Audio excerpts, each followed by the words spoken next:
New John and Yoko film shows rare footage of the Beatles legend in Syracuse. A new documentary film about John Lennon and Yoko Ono features rare footage of the Beatles legend in Syracuse.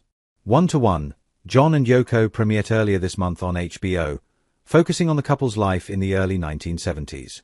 Highlights include an intimate look at their life in a Greenwich Village apartment in New York, social activism amid the Vietnam War, and restored video of their 1:1 benefit concert at Madison Square Garden, Lennon's only full-length show after leaving the Beatles.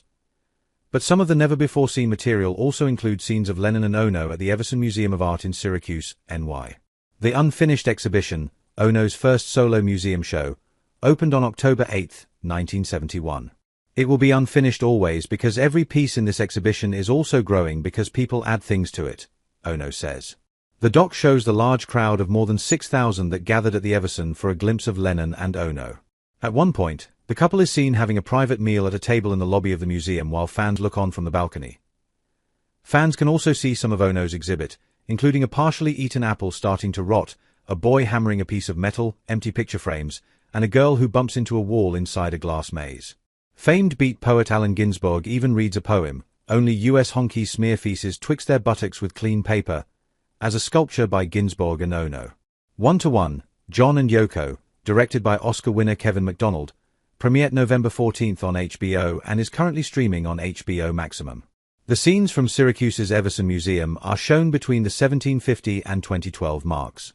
MacDonald includes footage of car commercials, news reports, phone calls, and television broadcasts to simulate the changing of TV channels, according to IndieWire.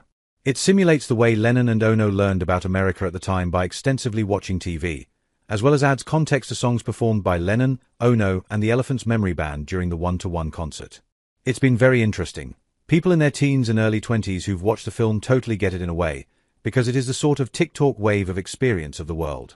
And they're inspired by the let's get out there and change the world sort of simplicity of John and Yoko's message.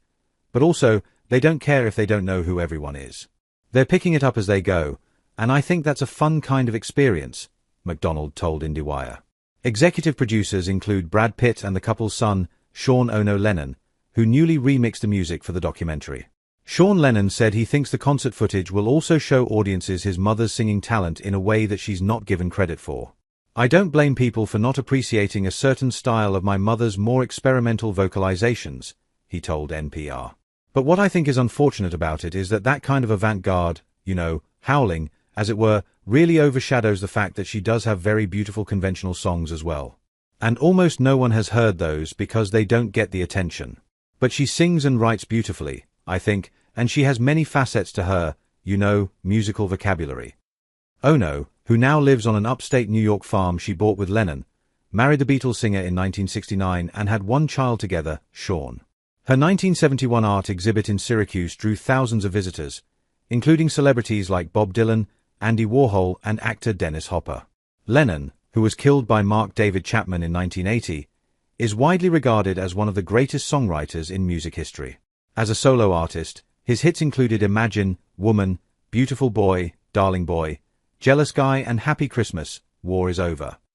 Lennon, Paul McCartney, George Harrison, and Ringo Starr were also internationally famous as the Beatles with hits like Let It Be, In My Life, I Want to Hold Your Hand, Come Together, Help, and All You Need Is Love. The Fab Four broke up in 1970, but their music remains popular today with streaming services, influence on other artists, documentaries, like the Beatles anthology and Peter Jackson's Get Back, and multiple Beatles-inspired stories, including the 2007 movie Across the Universe, Netflix's animated kids show The Beat Bugs, Cirque du Soleil's Love, Danny Boyle's 2019 film Yesterday, and 4 upcoming biopics about John, Paul, George, and Ringo.